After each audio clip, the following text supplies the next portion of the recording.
Stage 3 of the UAE Tour, the Middle East's only World Tour event, would take the riders over 184 kilometers from Al Qudra cycle track to Jebel Hafit. It was a hot day in the saddle for all the riders. Took a little while for the four-man breakaway group to establish itself.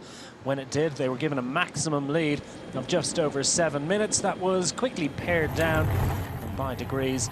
Turned out to be a difficult day for many riders in the saddle. Two significant crashes along the way. Emmanuel Bookman, the climber for the Bora Hansgrohe squad, perhaps the most affected, although he got back on his bike, got safely back into the main peloton, which chased around the four-rider group, which had been led away by the world hour record holder Victor Kampenertz.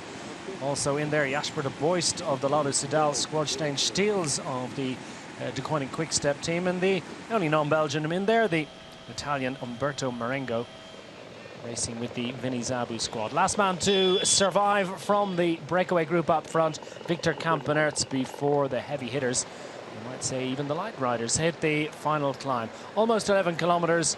Jebel Hafit beckoned all day, and he unzipped his red jersey. Caleb Newen knew that he was stepping out at the race lead. For Chris Froome, four-time Tour de France winner, continues his preparation, but he was not to be a contender. It was his fellow Brit, Adam Yates, who would launch the first salvo from the leading group, the first significant attack, closing and racing up the hill with Alexei Lutsenko and David Gaudu, but Yates looking so much in control. Missing the early move was the pre-stage favourite Tadej Pogacar.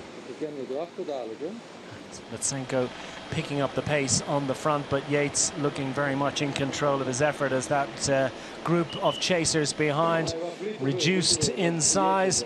And Adam Yates, still with well over 5 kilometers remaining to the top of the mountain, decided enough was enough. He wanted a race solo and quickly established an advantage of over 20 seconds over the larger group of favourites behind Lutsenko and Gaudu.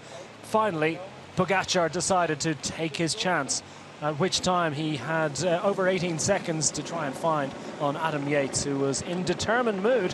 His first race of the season, and Adam Yates has clearly wintered well, as Pogacar raced past Gaudu and then Lutsenko, and clear of that duo.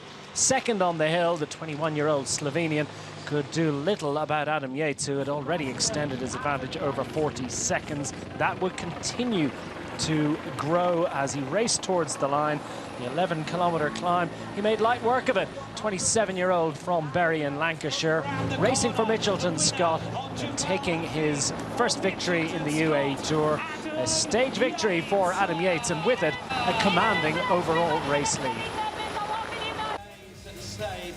Adam Yates more than a minute clear by the time that Tadej Pogacar completed in second place, Lutsenko in third.